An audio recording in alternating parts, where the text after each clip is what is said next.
My dear English language learners, English language has got a lot of details which we are exploring in this course one by one systematically in an organized way so that we go from simple towards complicated. This is the basic principle of education. Please write a comment. This is the basic principle of education, to go from simple towards complicated. It is also called inductive logic. Inductive logic. This is the most effective way of education. This is one of the important principles of education, to go from simple towards complicated. It is also called inductive logic. This is the most effective way to educate.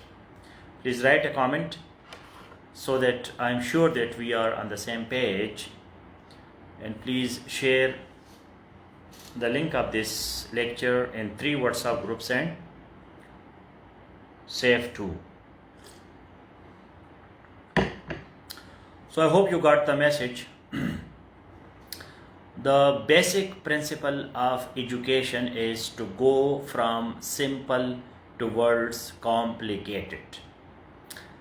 This is also called inductive logic, and this is the most effective way of education, or the most effective way to educate. If I am audible and visible, so please like this video broadcast, write a comment. Principle of education, to go from simple towards complicated.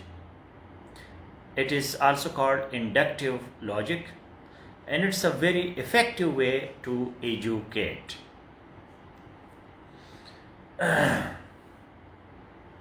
So I see here some comments. Noman Server, this is the basic principle of education. Now Noman Server, please be conscious writer. Conscious writer.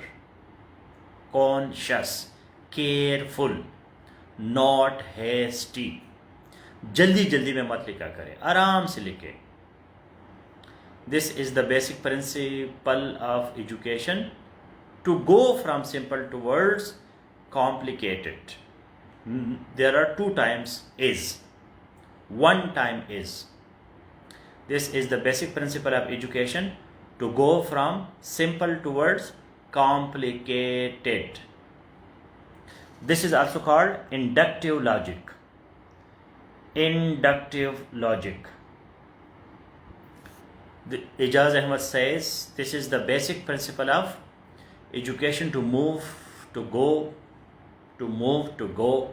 Why? To move, to go. Don't be hasty, please. Don't be hasty. Professional. Pro. Pro. P-R-O. Pro also means professional. Professor. Professional. Profession. Systematic. Organized. To go from simple towards complicated. Inductive logic. Inductive logic. So we have Chaudhry Sikandar, he has written completely. This is complicated, to go from simple towards complicated. This is our starter sentence for this class. The basic principle of education is to go from simple towards complicated, simple to complex. It is also inductive logic. Inductive logic. And this is the most, or one of the most, be very careful in your language, the most effective, so people may challenge it. So you can write one of the most effective methods. This is to be very careful, very diplomatic in writing. Your writing is a proof against you. आप जो भी लिखते हैं, आप जो भी लिखते हैं ये आपके खिलाफ इस्तेमाल हो सकता है। तो राइटर जो है वो बड़े केयरफुल तरीके से लिखते हैं, कोई गड़बड़ ना हो, कोई grammar, comma, full stop, punctuation, spelling, tense, सब बिल्कुल फिट, क्योंकि ये आपके खिलाफ जाता है।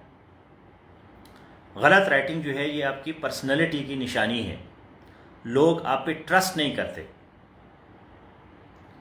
इस वजह से बहुत कम लोग लिखारी होते हैं, बहुत कम लोग जो है वो लिखते हैं, क्योंकि ये बहुत बड़ी रिस्पॉन्सिबिलिटी वाला काम है।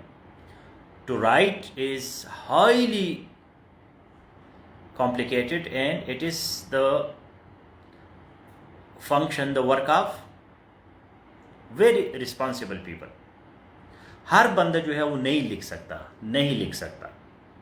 इस वजह से आप देखते हैं कितने लोग, 8 बिलियन लोग हैं दुनिया में, 8 बिलियन बोलते हैं, 8 बिलियन सुनते हैं, कितने लिखते हैं? 1000, 2000, 5000। तो करोड़ों लोगों में लिखने वाले बहुत कम होते हैं। अब प्रॉब्लम ये है कि आपका CSS PMS जो है वो लिखने के बगैर तो हो नहीं सकता।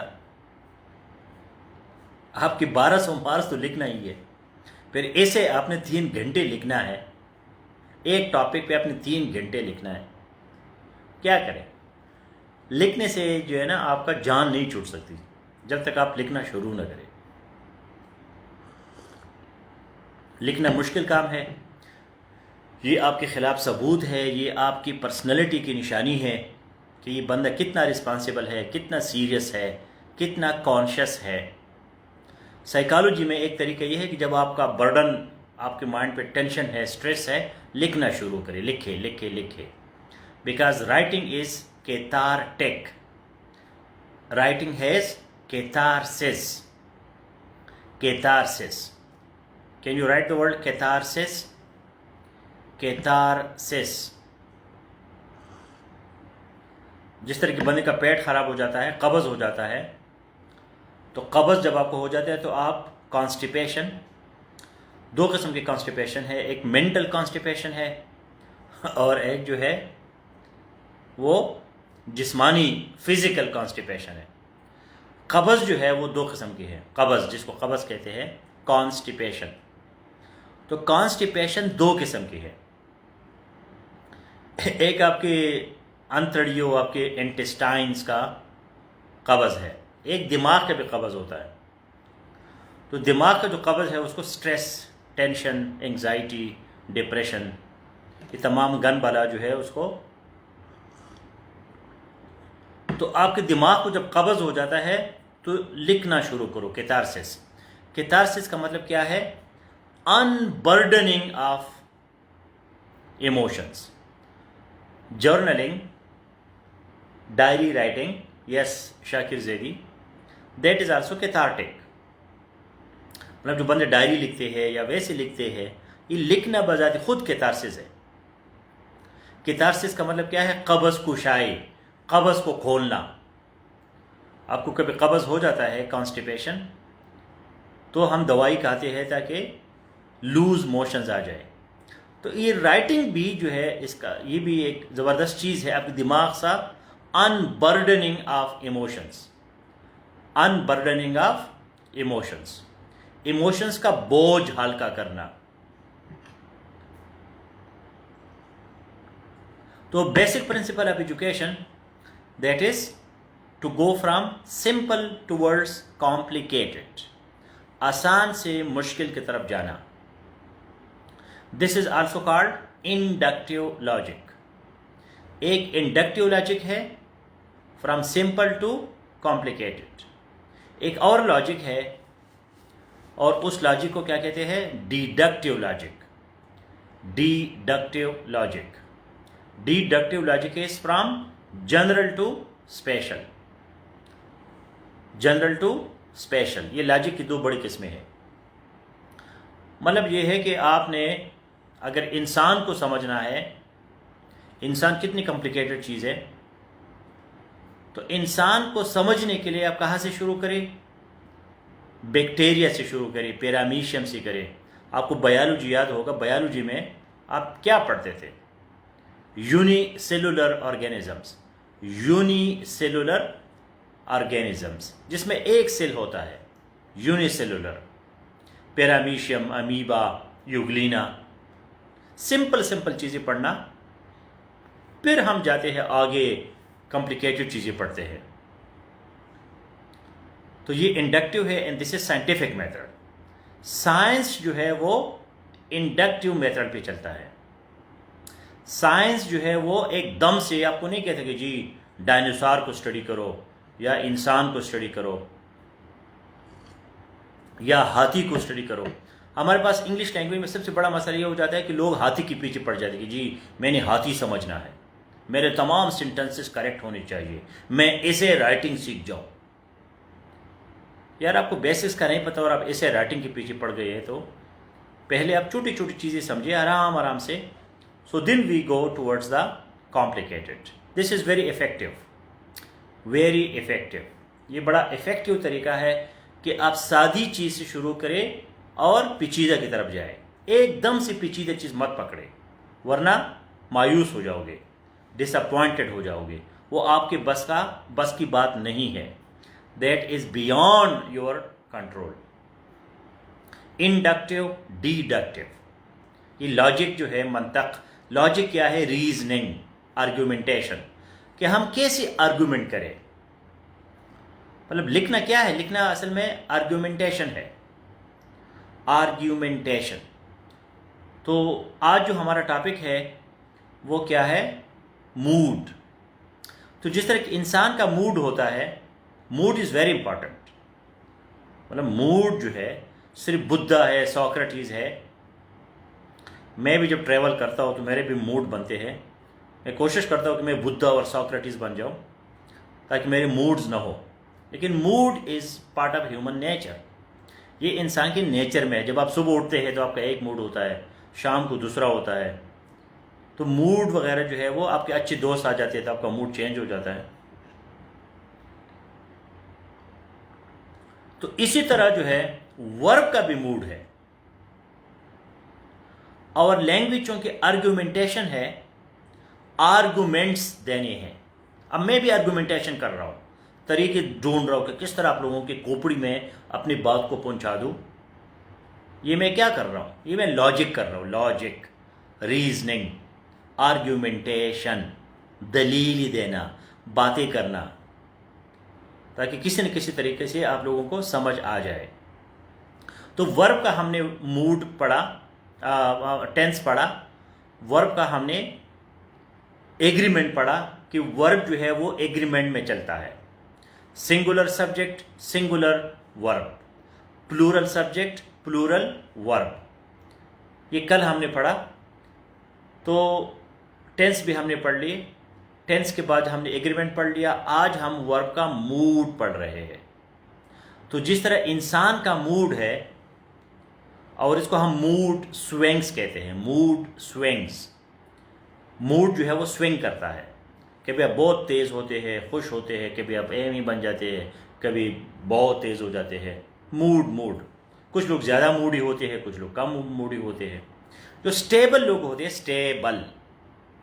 स्टेबल, जिनके पास क्या होता है? Bless, BLISS, bless. ब्लेस का क्या मतलब है? Permanent happiness, permanent happiness. उनको कोई बीमारी नहीं लगती, वो कभी परेशान नहीं होते, तो हमेशा एक जैसे होते हैं, स्टेबल होते हैं, रॉक होते हैं, चट्टान होते हैं।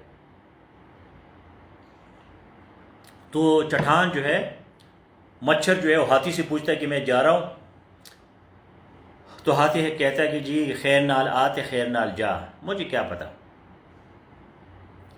ठीक है ना? तो हाथी जो है वो परमानेंट होता है, मच्छर गरीब इधर उधर भागता फिरता है। वो चूहे से किसी ने पूछा क्यों भागते फिर रहे हो? कह रहे बादशाह सलामत जो है उसकी बेटी को किसी ने थप्पड़ मारा है, तो बादशाह सलामत का मुझ पे भी शक है कि मैंने शेर की बेटी को थप्पड़ मारा है, तो मैं भी इधर उधर भाग रहा हूँ। तो कुछ लोग एम ही भागते रहते हैं, कुछ प्रोडक्टिविटी नहीं होती। Look busy, do nothing. Look busy, do nothing. बड़ी बिजी होते, जी मैं बड़ा बिजी हूँ। हाँ जी, प्रोडक्ट क्या है? क्या आपने प्रोडक्टिविटी है?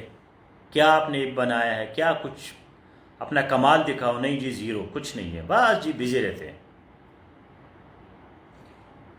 तो जिस तरह कुछ लोग जो है वो स्टेबल होते हैं, स्टेबल, परमानेंटली हैप्पी होते हैं ना, उनके जिस्म, बॉडी, माइंड, हार्ट, सोल बिल्कुल स्टेबल। तो मूड जो है वो लैंग्वेज में भी है, वर्ब में भी है, वर्ब में भी है। तो इसमें से जो नंबर 1 मूड है that is indicative mood. Now indicative mood जो है वो इंडिकेट करता है।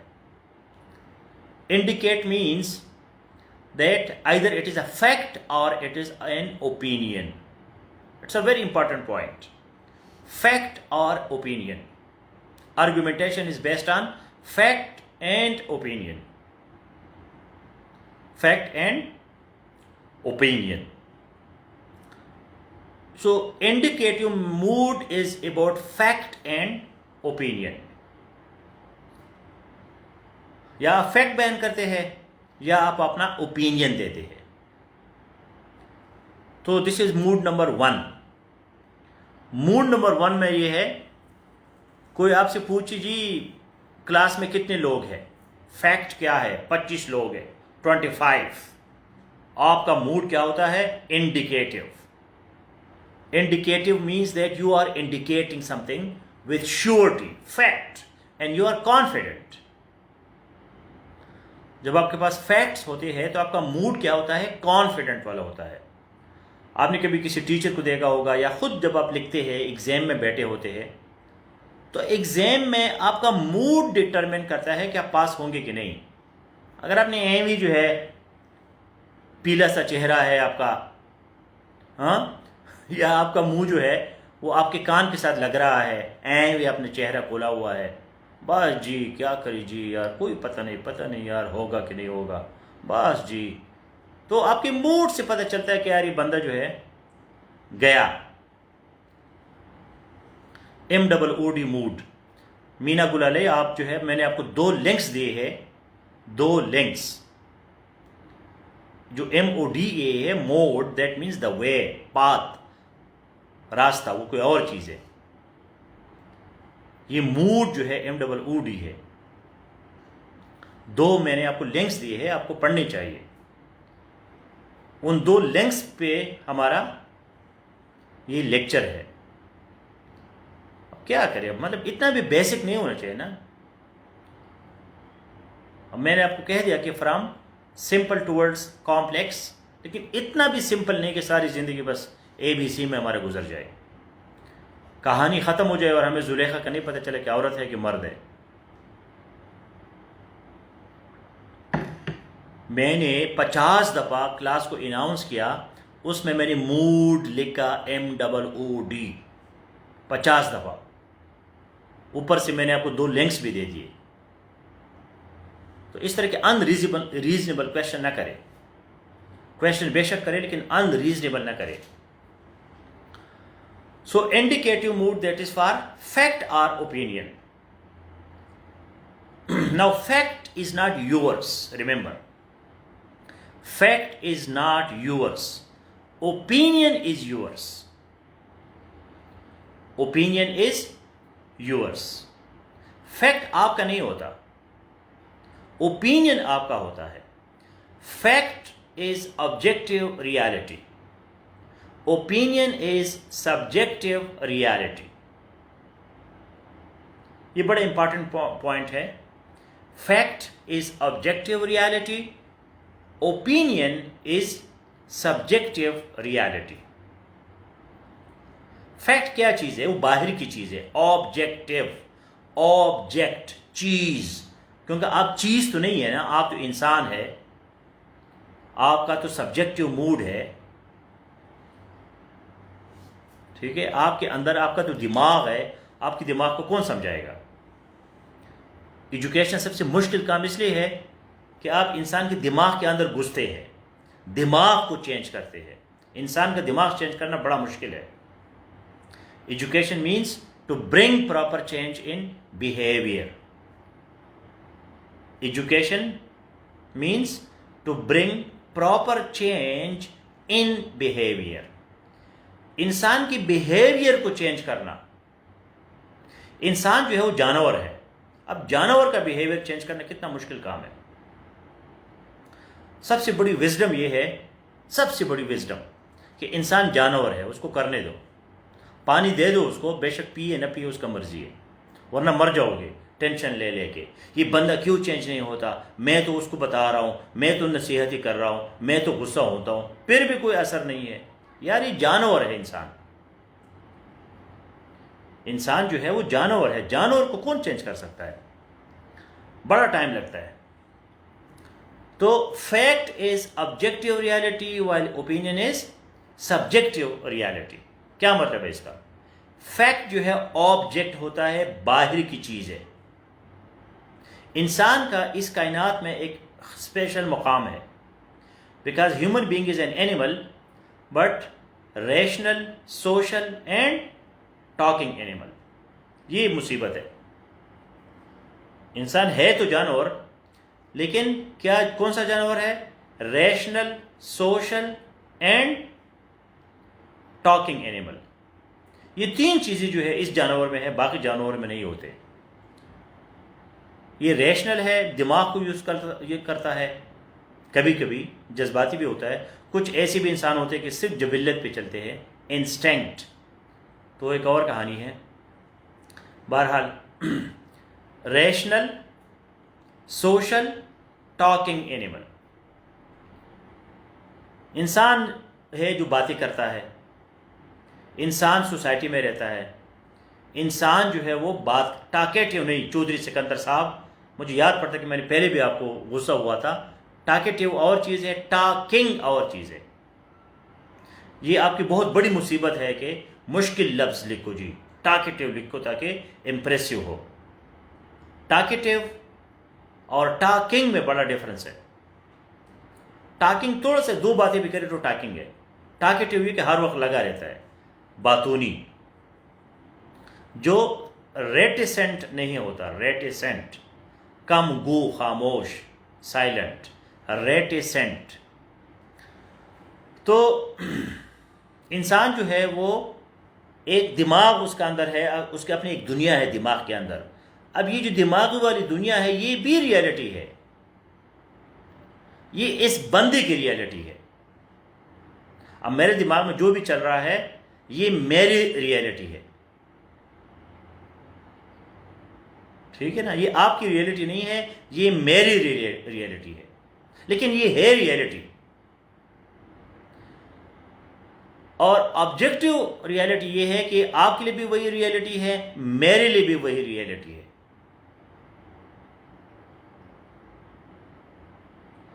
तो फैक्ट इज ऑब्जेक्टिव रियलिटी, वो बाहर होगा।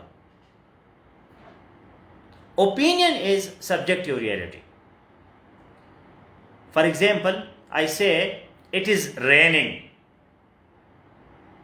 It is raining. तो ये क्या है? This is fact. ये फैक्ट है कि भाई बारिश हो रही है, अगर हो रही हो तो, वरना आपके दिमाग में जो है वो चल रहा है तो और बात है। अब रेन तो एक मशहूर चीज़ है, उसको अब बंदा समझ सकता है कि ये रेन है। It is raining, it is fact. It will rain tomorrow, it is opinion. ये दोनों चीजें जो है ये इंडिकेटिव मूड है। बड़ा कॉन्फिडेंट से आप बोलते हैं, एग्जाम में आप बड़े कॉन्फिडेंट हो जी, जबरदस्त, मैंने तमाम ऑब्जेक्टिव क्वेश्चंस की मैंने एग्जैक्ट जवाब दे दिए, 5-5, 10-10 पैराग्राफ लिख के एक एक इंट्रोडक्शन दिया, बॉडी दिया, कंक्लूजन दिया, टिक टॉक फिट फाट मैंने तमाम सवालात के जवाब दिए। तो आपका मूड से पता चलता है कि बंदा कुछ करेगा। ये जो आने रहता है कि जी बस पता नहीं होगा कि नहीं होगा, यार क्या करे बस, तो ये मूड से पता चलता है कि बंदा इंडिकेटिव नहीं है। ये इंडिकेट करता है कि ये बंदा गड़बड़ कर रहा है। So indicative mood will either tell you fact or it will tell you opinion. Opinion is your personal opinion, your subjective reality. Fact is objective reality. It is raining. बारिश हो रही है, ये फैक्ट है। अगर वाकई बारिश हो, आप अगर दीवाने हैं या अपनी चर्च पिया है और आपको बारिश नज़र आ रही है, वो वैसे बारिश नहीं है, तो फिर वो फैक्ट नहीं है। ठीक है। इट विल रेन टुमारो, कल बारिश होगी, तो ये क्या है? ओपिनियन। नहीं पता, हो सकता है कल बारिश ना हो। अब साइंस का बहुत बड़ा कमाल ये है, साइंस बहुत खतरनाक चीज़ है साइंस, कि ये फैक्ट और ओपिनियन को मिला रहा है। ये बहुत बड़ा चैलेंज है साइंस को। अगर हमारे पास मेटीरियोलॉजी जो प्रोग्नोस्टिक्स करते हैं, पेशन गोई करते हैं, और 100% वो ठीक निकले, so then that may also be fact, फिर वो फैक्ट हो सकता है, otherwise it's opinion. In essay writing is part of literature, so you can give both facts and opinions. ये बहुत बड़ा चैलेंज है। ऐसे क्यों मुश्किल है? क्योंकि ऐसे में अपने फैक्ट्स भी डालने हैं, एग्जैक्ट चीज़ें डालनी है। इट माइट रेन, और चीज़ें, मीना गुलालई, ज़्यादा बदमाशी ना करो, अभी मैं उधर हम नहीं पहुंचे, अभी सिर्फ इंडिकेटिव मूड की बात हो रही है। इट माइट रेन जो है वो सब्जेक्टिव मूड, कंडीशनल मूड, वो और चक्कर है। तो अभी ये दो चीज़ें जो है वो आप कह सकते हैं। essay is part of literature. Essay is based on both facts and opinions. Science is based only on facts, no opinions. इस वजह लोग जो है साइंस पे ज़्यादा यकीन करते हैं। साइंस जो है वो फैक्चुअल है, 100% फैक्चुअल। एक मिनट सब्र करो Shakir Zaidi. So that is fact and opinion. Now we go to the second mood. अब हमारा मूड जो है वो फैक्ट और ओपिनियन के अलावा जो है बन जाता है। ऐसे में आपने सिर्फ आपने दोनों फैक्ट्स एंड ओपिनियन लिखने हैं। आपका अपना ओपिनियन भी हो सकता है जी, पाकिस्तान के बारे में, डेमोक्रेसी के बारे में, पॉवर्टी के बारे में। तुम कोई लल्लू पंजू नहीं हो यार, आपका भी कोई ओपिनियन हो सकता है। इतने भी तुम बोतल खान नहीं हो कि बस बिल्कुल फारिग हो। कुछ आपका भी कोई नज़रिया, कोई ओपिनियन, कोई ख्याल, कोई पॉइंट ऑफ व्यू हो सकता है। तुम भी एक इंसान हो, खाली डब्बा नहीं हो, डालडा खा खा के तुमने अपने आप को तबाह कर दिया, लेकिन फिर भी हम आपको इंसान समझते हैं। तो अब इंसान का अपने कदर है इस कायनात में, तो आपके ओपिनियन को हम इम्पॉर्टेंस देते हैं। ठीक है। अनफाल गुल, इसे ESSAY, हैस्ट मत करें, जल्दी में मत लिखा करें। ईजी और इसे में फ़र्क है। अब ये नहीं है कि मुझे ये पता है कि भाई आप इसे की स्पेलिंग आपको आता है, लेकिन इस वक्त आप कॉन्शियस नहीं है, तो आपका इंप्रेशन मुझ पे बुरा पड़ रहा है कि ये केयरलेस बंदा है। मतलब एक तो इग्नोरेंस है, एक बच्चे को पता नहीं है कि इसे को हम कैसे लिखें, ESSAY। तो एक बच्चा है वो इससे और इजी में कंफ्यूज हो जाता है, EASY। ठीक है, बेनिफिट ऑफ डाउट हम उसको हम देते हैं, बेनिफिट ऑफ डाउट, शक का फायदा हम उसको देते हैं। बच्चा है, खैर है जी, कोई बात नहीं, लेकिन हम आपको बेनिफिट ऑफ डाउट नहीं दे सकते। अनफाल गुल, आपका 20-25 साल उम्र है, तो हम आपको बेनिफिट ऑफ डाउट नहीं दे सकते, because ignorance of law is not an excuse. Ignorance of law is not an excuse. ये जो मैं बातें करता हूँ ये पत्थर पे लिखने वाली बातें हैं, इसको याद रखा करिए। स्टार्टर सेंटेंसेज है, स्टार्टर सेंटेंसेज है। Ignorance of law is not an excuse. एक मुजरिम है, क्रिमिनल है या अक्यूज्ड है, मुलजिम है, ओ जी मुझे नहीं पता था,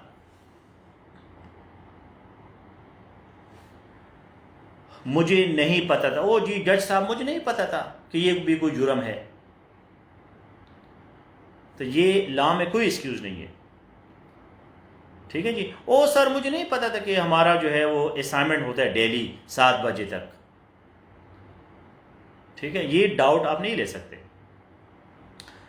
तो ओपिनियन जो है आप इसे में दे सकते हैं, साइंस में नहीं दे सकते। ओ जी मेरा ख्याल है कि न्यूटन का लॉ जो है, न्यूटन थर्ड लॉ ये है, I think my opinion. No, no opinion, no opinions in science. Science facts, facts and figures, आगे पीछे कोई बात नहीं है। Now we go to the next mood, and that is imperative mood. Imperative mood is bossy mood. Bossy. B-O-S-S-Y. Bossy. Boss. Highly self-confident. ना आप opinion देते हैं, ना आप फैक्ट्स देते हैं, आप लीडर बनते हैं, नई चीजें क्रिएट करते हैं। So mood number 2 is imperative mood. Imperative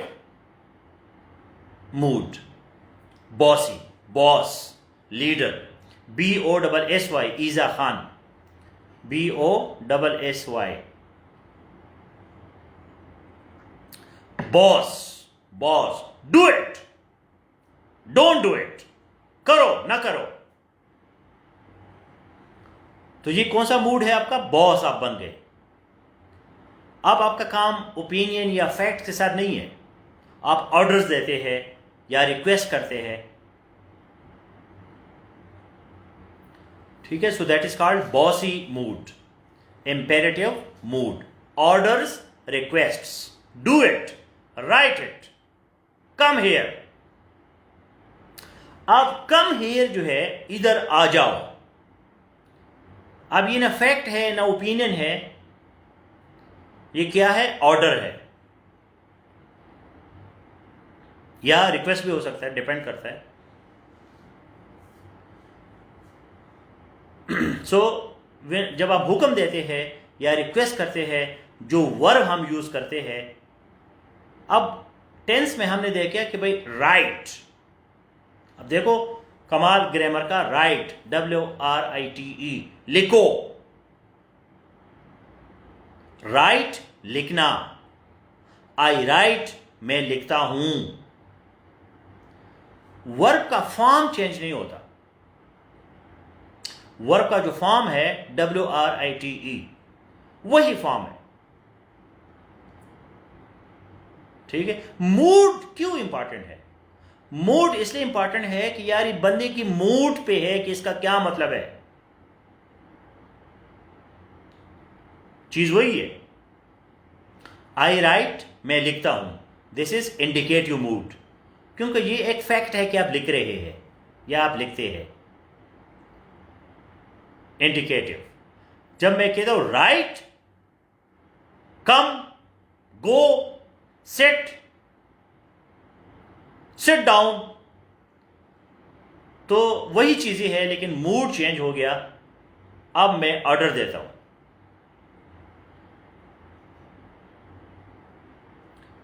and this is imperative. Imperative means, imperative, categorical imperative, किसी ने नाम सुना है? What is categorical imperative? Anybody? The word imperative means essential, compulsory, obligatory, mandatory, highly significant, very important. Imperative. Imperative में आप गड़बड़ नहीं कर सकते, आपने वो काम करना है। Have you heard categorical imperative? Categorical imperative means absolutely essential, absolutely essential, बहुत ज्यादा लाजमी, बहुत ज्यादा जरूरी। ठीक है ना। आप मुसलमान से आप पूछे कि जी ऑब्लिगेटरी प्रेयर क्या है, फर्ज नमाज क्या है, ठीक है, ऑब्लिगेटरी, मैंडेटरी, हाईली एसेंशियल, तो उसके लिए 5 नमाजें जो है वो ऑब्लिगेटरी है, कैटेगोरिकल इम्पेरेटिव है। लेकिन कांट, KANT, जब भी आपको टाइम मिले कांट को पढ़ा करें ताकि अब दिमाग थोड़ा सा आपका आगे जाए। कांट, KANT, ये बड़ा बहुत डीप बंदा है। KANT, आप जो है सिंपल चीज़ें सीखा करें लेकिन थोड़ा सा कॉम्प्लिकेटेड की तरफ जाते जाए, उधर ही न रहे। तो कांट जो है, कांट, इसने पूरी यूरोप को चेंज किया इस बंदे ने। ये जो यूरोप आपको इतना खूबसूरत यूरोप नज़र आता है, इसके पीछे कौन है? कांट है। और भी लोग हैं लेकिन कांट जो है बड़ा इंपॉर्टेंट है। तो कांट ने एक कॉन्सेप्ट दिया और उस कॉन्सेप्ट को क्या कहते हैं?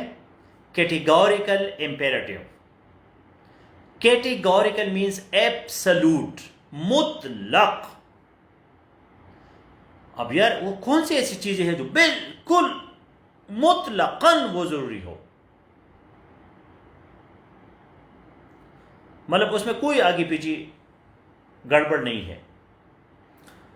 तो कांट ने कैटेगोरिकल इम्पेरेटिव का कॉन्सेप्ट दिया है कि भाई वो जरूरी चीजें दुनिया में क्या है। उसमें बहुत ज्यादा इसकी रिसर्च है, लेकिन सिंपल ये है कि भाई उसका जो फार्मूला है that is universal applicability.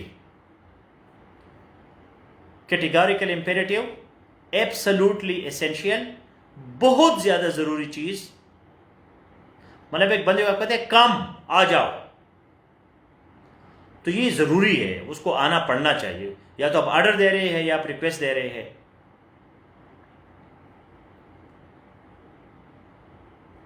Can't कहता है कि जी यूनिवर्सल एप्लीकेबिलिटी, जो चीज पूरी यूनिवर्स 8 बिलियन लोगों पे लागू होता है, दैट इज कैटेगोरिकल इम्पेरेटिव। मतलब ऐसी बातें जो हर बंदा उसको कबूल करे, उस पे वो एप्लीकेबल हो, एसेंशियल हो, सो that is ethically categorical imperative. कुछ चीज़ें तो बायोलॉजिकल होती है। बायोलॉजिकल मतलब ऑक्सीजन है तो ऑक्सीजन इज इम्पेरेटिव, मतलब ऑक्सीजन के बगैर तो हम मर जाते हैं अगर ऑक्सीजन ना हो। ये भी बड़ी ज़रूरी चीज़ है। खाना भी बड़ा ज़रूरी है, पानी भी ज़रूरी है, लेकिन वो बायोलॉजिकल है।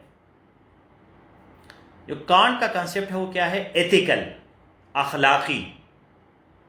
एथिकल, एथिकली कौन सी चीज़ें ज़रूरी है? यूनिवर्सल एप्लीकेबिलिटी, मतलब एक बंदे को कर्ज आप देते हैं तो कर्ज का वापस करना जो है ये कैटेगोरिकली इम्पेरेटिव है। क्यों? इसको हम यूनिवर्सली अप्लाई करते हैं। Universally apply. अब हर बंदे इनकार करते कि जी मैंने कर्ज वापस नहीं करना, मैंने कर्ज वापस नहीं करना। तो क्या कोई कर्ज किसी को देगा? तो कर्ज जो है वो खत्म हो जाएगा। Nobody will borrow, nobody will lend. There will be no loans in the whole world. दुनिया में फिर कोई किसी का हेल्प नहीं करेगा, क्योंकि उसको पता है कि ये मैंने कर्जा दे दिया तो ये वापस मुझे नहीं मिलेगा। तो इस वजह से कर्ज का वापस करना जो है दैट इज यूनिवर्सली एप्लीकेबल और this is categorical imperative. Otherwise, the whole global system, world system will collapse. पूरा financial system, economic system, personal system, family system, friendship, ये तमाम चीज़ें जो है वो ख़त्म हो जाएंगी, क्योंकि लोग किसी को कोई कर्जा किसी को देगा नहीं। बहरहाल हम बहुत दूर चले गए। Coming back to the topic, that is imperative mood. Imperative means, I personally believe in universal applicability. मेरे अखलाक क्या है, मेरा एथिक्स क्या है, कैटेगोरिकल इम्पेरेटिव। अगर मैं जी अस्सलामु अलैकुम नहमदुहु व नुसल्ली अला रसूलिल करीम अल-यौम नहनु नहदसु इलल व कैफल हाल व अंतुम बखैर, तो इस तरह की चीज़ें अगर मैं शुरू करूँ तो मुझे सिर्फ एक ख़ास तबका सुनेगा, ठीक है ना, मुझे पूरी दुनिया नहीं सुनेगी। मैंने दुनिया के सामने जो है एक बैरियर, एक दीवार खड़ा किया। तो मैं ऐसी बातें करूं कि वो किसी भी बंदे को अच्छे लगने चाहिए और वो उसको फील करे कि यार ये बात मेरे लिए है, ये किसी मखसूस तबके के लिए, किसी मखसूस मज़हब के लिए या किसी मखसूस कंट्री के लिए नहीं है, ये पूरी दुनिया के लिए है। तो ये बहुत गहरी बात है, इस पर किसी और टाइम डिस्कस करेंगे। Now the third mood that we have, that is subjunctive mood. Subjunctive mood. Subjunctive mood means that when there is hypothesis, there is a wish, there is supposition, there is doubt, ना वो fact है, ना opinion है, ना order है, ना request है। क्या है? हिपोथेसिस, विश, ख्वाहिश है, मफरूज़ा है, सजेशन है, रिकमेंडेशन है। जब आप रिकमेंडेशन देते हैं तो ज़रूरी नहीं है कि आपकी रिकमेंडेशन पे अमल हो जाए। Pakistani education system should become world class. हमारा तालीमी निज़ाम जो है वो पूरी दुनिया की तरह बन जाए। बहुत अच्छा ख्वाहिश है, लेकिन क्या ये होगा? कोई ज़रूरी नहीं कि हो जाए। अच्छी बात है, आपका ख्वाहिश है, आपका रिकमेंडेशन है, आपका सजेशन है। तो जब आप कोई तजवीज़ देते हैं या आप जो है कोई मफरूज़ा पेश करते हैं, अगर ऐसा हो जाए तो वैसा हो जाएगा। और ये थोड़ा सा मिलता जुलता है नंबर 4 मूड से, and that is conditional mood. Conditional mood, number 4 mood जो है वो कौन सा है? कंडीशनल। ये मिलते जुलते हैं। सब्जेक्टिव में जो है ज़्यादा जोर हमारा विश, सपोजिशन, रिकमेंडेशन, हिपोथेसिस पे होता है। कंडीशनल मूड में जो है वो भी ना फैक्ट होता है, ना ओपिनियन होता है, ना ऑर्डर होता है, उसमें कंडीशंस होते हैं। If I come I will meet you, तो ये कंडीशन है, ये फैक्ट नहीं है। अगर मैं आऊंगा तो मिलेंगे, अगर मैं नहीं आता तो फिर नहीं मिलेंगे। तो ये कंडीशंस है, ठीक है। If I were the prime minister of Pakistan, I would change the whole education system.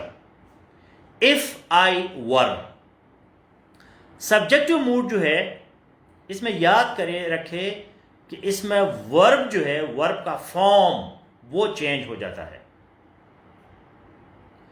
ये जो singular subject, singular verb, singular subject, singular verb, plural subject, plural verb, ये वाला फार्मूला सब्जेक्टिव मूड में ब्रेक हो जाता है, खत्म हो जाता है,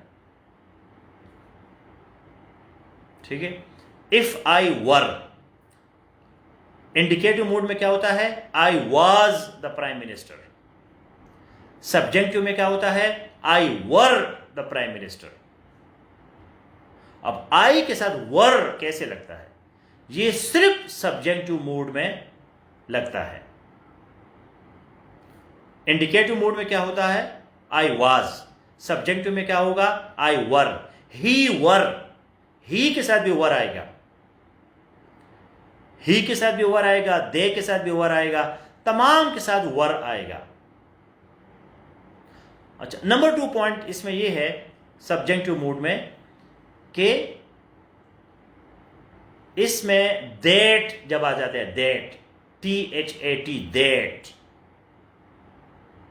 आई wish that, I wish that he come. ये जो मैंने आपको 2 लिंक्स दिए हैं मूड्स पे, बड़े जबरदस्त प्यारे वो है, रीडिंग है, बहुत मजा आएगा आपको अगर आपने पढ़ा है या आप पढ़ेंगे तो। उसमें ये बड़े खूबसूरत तरीके से इसको एक्सप्लेन किया है। हमारा टाइम ख़त्म हो रहा है, आपने पैराग्राफ भी लिखना है जल्दी जल्दी, क्योंकि मैं ये इस नतीजे पर पहुंचा कि जब आप खुद नहीं लिखोगे, मेरे बोलने से कुछ नहीं होगा। कुछ होगा लेकिन मतलब कुछ ज़्यादा इफेक्टिव नहीं है। तो सिंपल बात क्या है कि सब्जेक्टिव मूड में दैट होगा, दैट, THAT, एक पॉसिबिलिटी उसमें क्या है, दैट। और सब्जेक्टिव मूड जो है वो प्रेजेंट में भी है और पास्ट में भी है। पास्ट में जो है हैड बीन होगा, हैड बीन, ठीक है, हैड बीन। और इसके सेकंड पार्ट में होगा would have been. If I had been the prime minister of Pakistan, I would have been changing the system. ये उसका जो सेंटेंस का स्ट्रक्चर है, had been, would have been, ये दोनों चलेंगे सब्जेक्टिव मूड में। एक जो इसका फॉर्म है वो दैट के साथ है। दैट के साथ जो सब्जेक्टिव का फॉर्म है, आई wish that he come, COME, come, comes नहीं। इंडिकेटिव मूड में क्या होगा, he comes, he comes. Subjective mood में वर्ब का ये जो जनरल रूल है ये चेंज हो जाता है। ही के साथ भी कम होगा और आई के साथ भी कम होगा, कम्स नहीं होगा, COMES नहीं होगा। और इसके अलावा जो बी है, एम जो है वो बी बन जाता है सब्जेक्टिव मूड में। Am, AM, am, I am Naeem Khan.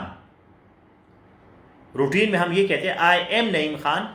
ये क्या है, इंडिकेटिव मूड है। मैं एक फैक्ट बता रहा हूं कि जी मैं नईम खान हूं, ये एक फैक्ट है, इंडिकेटिव मूड है, ठीक है। लेकिन सब्जेक्टिव मूड में एम नहीं होगा, बी होगा, BE, be, I be Naeem Khan. तो इसकी एग्जाम्पल जो है वहाँ मौजूद है आपके इसमें, जो लिंक्स मैंने आपको दिए है। आखिरी जो मूड है that is infinitive mood, infinitive mood.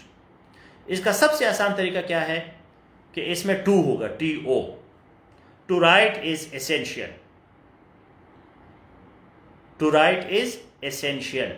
अब ये कौन सा मूड है, ये इन्फिनेटिव मूड है। इन्फिनेटिव का मतलब क्या है कि इसमें कोई लिमिट नहीं है। लिखना अच्छी बात है, to write is great, to write is good. तो इन्फिनेटिव मूड जो है उसमें TO होगा, to go, to set, to write. So there are 5 moods, indicative, imperative, subjunctive, conditional, infinitive. To err is human, yes. This is infinitive mood. इस sentence का mood क्या है, infinitive. Infinitive का मतलब यह है कि ना इसको हम इंडिकेट करते हैं ना ऑर्डर करते हैं। मतलब हम किसी को नहीं कहते जी गलती करो, एर। अगर सिर्फ एर होगा तो इसका मतलब क्या होगा, गलती करो। ही मेक्स एरर्स, वो गलती करता है। तो ये क्या है, ये इंडिकेटिव मूड है। आई wish that he might not एर, तो ये सब्जेक्टिव मूड है। मैं ख्वाहिश है मेरे की ये गलती न करे। अब उर्दू में मैं कहता हूं आ जाओ, तो ये क्या है? इंपेरेटिव मूड है। ठीक है, वो आता है, ये एक फैक्ट है, इंडिकेटिव। मैं चाहता हूं कि वो आ जाए। अब देखो कितना फर्क हो जाता है। वो आता है, आता, ठीक है। आओ, आ जाए, आना। आना जो है वो क्या है? Infinitive mood. मतलब एक आना जो है वो कितना चेंज हो जाता है, मूड के साथ चेंज हो जाता है कि स्पीकर का या राइटर का मूड क्या है, और वो मूड वो रिप्रेजेंट करता है वर्ब के शक्ल में। So please right 3-4 sentences on any topic of your choice. For example, my favorite weather, climate change, global warming, pollution, natural beauty.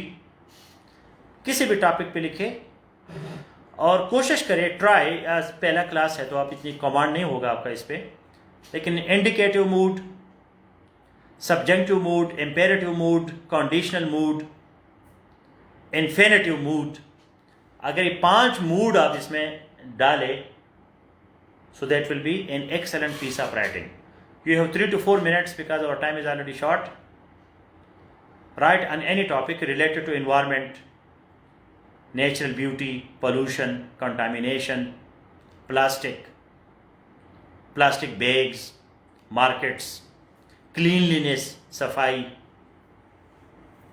Sustainable development. किसी भी टॉपिक पे आप 5-6 सेंटेंसेस लिखे जल्दी जल्दी, और ये 5 मूड्स को इस्तेमाल करें।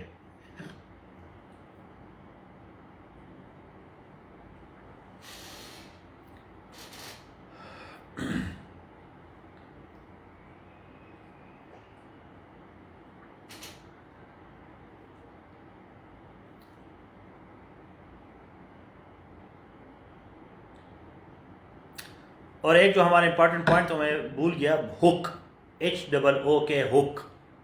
हुक ये है कि स्टार्ट इंप्रेसिव ले लो, कोई फैक्ट लिखो, कोई डिस्क्रिप्शन करो, डिफिनीशन दे दो, कोई अचुंबा इंप्रेसिव बात लिखो, तो उसको कहते हैं हुक, HOOK, हुक। जब मैं लेक्चर देता हूं तो मैं लेक्चर से पहले हुक देता हूं, आप लोगों को कुंडे डालता हूं, कुंडा। हुक किसको कहते हैं? कुंडा डालना। कोई जनरल बात करता हूं, कोई इस तरह बात करता हूं ताकि आप लोग मेरे साथ जुड़ जाए। बाद में मैं आपको ये इंडिकेटिव और इंपेरेटिव, सब्जेक्टिव, कंडीशनल, इन्फिनेटिव, इन मोटी मोटी चीज़ों की तरफ लाता हूं, लेकिन पहले आपको दाना डालता हूं। तो दाना डालना जो है दैट इज हुक। तो कोई खूबसूरत सी बात लिखो शुरू में।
So please submit your writing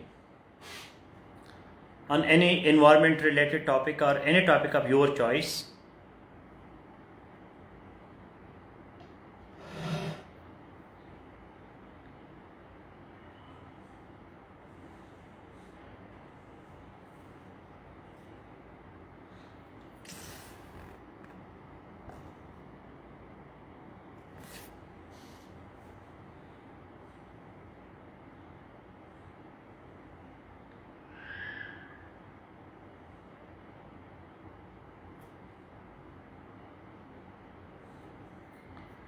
Time is already over, please. I want to check 3-4 writings quickly.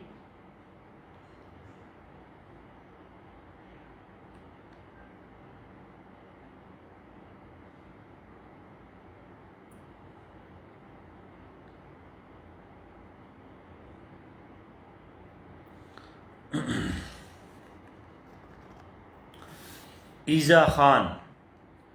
He always thought if he would have some authority, then he will definitely work to elevate poverty in Pakistan. He always thought.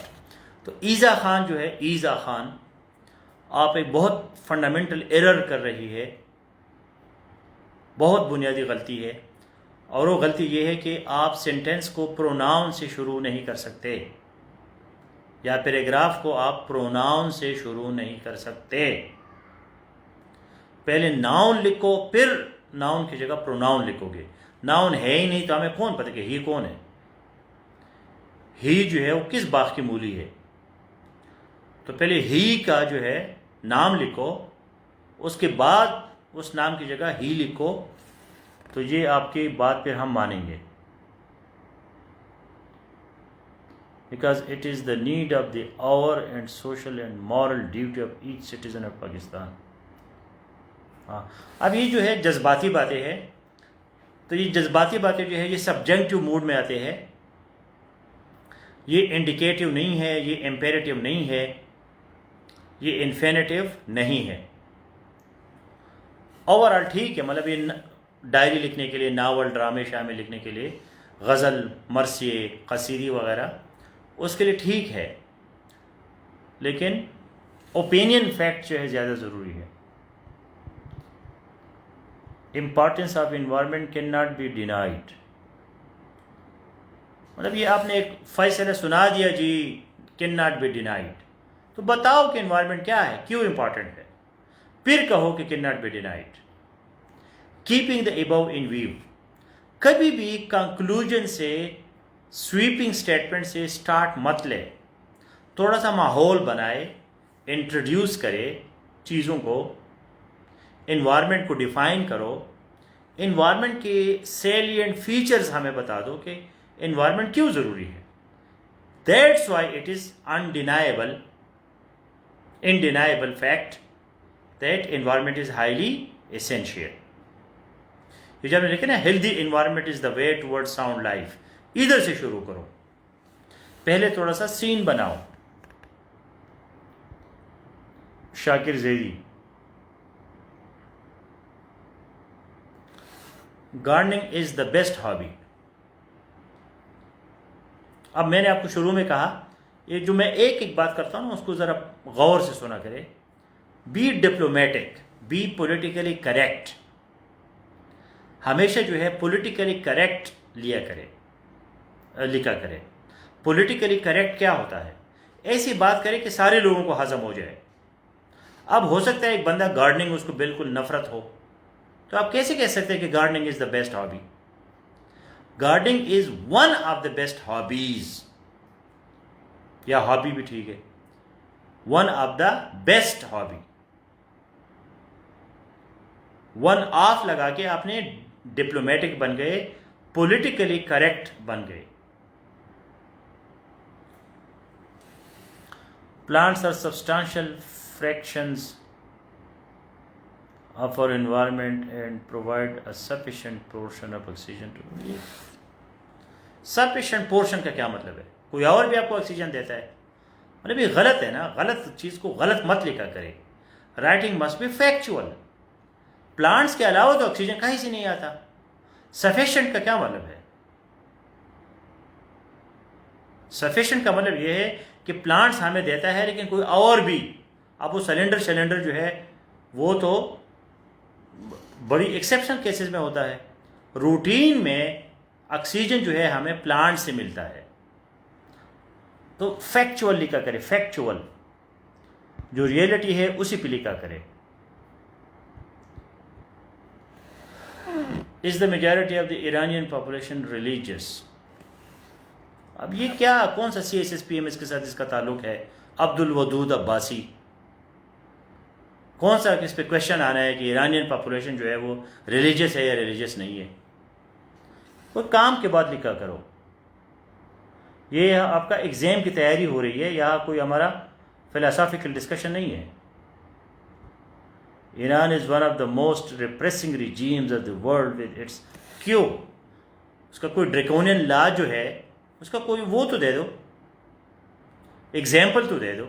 खामखा आपने जो है ना फतवा अपना सादिर पर फरमाया, one of the most repressing regimes, scenario बनाओ, उसका लिखो हमें कि कौन कौन से लॉज है जो रिप्रेसिंग है।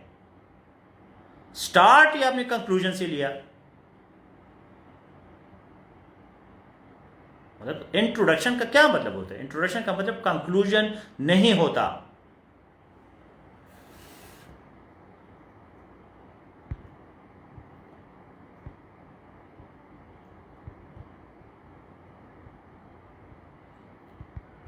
Zartasha Khan, natural beauty. Plato said that beauty lies in the eyes of beholder. अब ये क्या करें, तबाही है। आप लोगों को पूरा साल अगर इस तरह मेहनत करेगी तो कुछ बनेगा, वरना बड़ा मुश्किल काम है। प्लेटो ने उस नेचुरल ब्यूटी के बारे में नहीं कहा। टॉपिक को आपने ऊपर लिखा नेचुरल ब्यूटी, ऊपर से प्लेटो को आपने दाग दिया।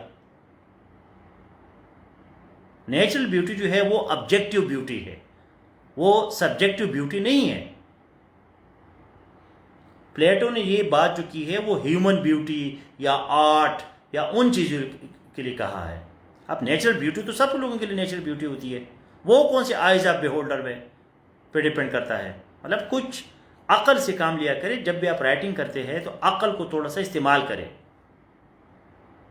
ठीक है? खूबसूरत पुल है, पहाड़ है, रिवर है, बहुत ही कम कोई निकम्मा किस्म का कोई दीवाना होगा जिसको नेचुरल ब्यूटी पसंद नहीं होगा। वो कहते मेरी आइज़ में है। आइज़ वाली बात जो है वो सिर्फ ह्यूमन ब्यूटी के लिए है, लड़की के लिए है, लड़के के लिए है, कोई पेंटिंग है, कोई आर्ट है, उसके लिए है, नेचर के लिए नहीं है। क्योंकि नेचर जो है वो ऑब्जेक्टिव रियलिटी है। जरताशा खान साहिबा, ये जो नेचर है ये ऑब्जेक्टिव रियलिटी है। सूरज, चांद, सितारे जो है ये सब लोगों के लिए एक जैसे है, वो आइज़ में नहीं होते, वो ऑब्जेक्ट में होते हैं। चांद चांद है, वो तुम्हारे आंखों में नहीं है। लैला जो है वो मजनून के लिए खूबसूरत है, किसी और के लिए नहीं है। अब मुझे ये भी नहीं पता कि प्लेटो ने कहा है या किसी और ने कहा है। ये आपके पास क्या सबूत है कि प्लेटो ने ये बात की है कि beauty lies in the eyes of beholder? इसका कोई सबूत है आपके पास? Zartasha Khan. Sundas, pollution, the introduction of harmful substances or products into the environment is called pollution. The introduction of harmful substances or products into the environment. हाँ ठीक है, आपका start जो है हुक, इसको हुक कहते हैं। स्टार्ट जो है स्ट्रॉन्ग स्टार्ट ले ले, ताकि एग्जामिनर आप पे बिलीव करना शुरू करे कि यार ये बंदा कोई काम का बंदा है, ए भी नहीं छोड़ रहा। To reduce pollution, avoid burning. अब ये देखो आपने इम्पेरेटिव मूड लिखा है, टू रिड्यूस पोल्यूशन, ये इन्फिनेटिव मूड है, टू रिड्यूस, तो इन्फिनेटिव मूड में रहो। To reduce pollution, burning leaves, to burn leaves, trash, other materials and grow plants. अब आपने इन्फिनेटिव मूड और इम्पेरेटिव मूड को मिक्स कर दिया, इलॉजिकली, अनरीजनेबली, ठीक है ना? टू रिड्यूस इन्फिनेटिव है, अवॉइड जो है वो क्या है? इम्पेरेटिव, आप हुक्म दे रहे हैं या रिक्वेस्ट कर रहे हैं। इन्फिनेटिव थोड़ा बहुत चलता है सब्जेक्टिव के साथ। सब्जेक्टिव का मतलब है कि आप सजेस्ट कर सकते हैं, ऑर्डर नहीं दे सकते। आप रीडर को या एग्जामिनर को ऑर्डर नहीं दे सकते। इस वजह से हमने पूरा अपना जो 1 घंटा है मूड पे इसलिए ज़ाया किया कि भाई मूड को समझना बड़ा ज़रूरी है। To reduce pollution we should avoid burning leaves, trash.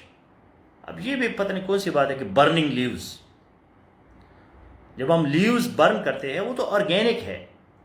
Organic चीज़ को जब आप बर्न करते हैं एशेस हो जाता है, उसका कोई इतना प्रॉब्लम नहीं होता। प्लास्टिक का बर्निंग जो है वो खतरनाक है। अब इंडिकेटिव मूड में आपने फैक्ट्स देने हैं, फैक्ट्स। अब मुझे नहीं पता, आप इस पर सोचे, खुद सोचे कि भाई बर्निंग लीव्स जो है, पत्तों का जलाना, ये क्या वाकई गलत बात है?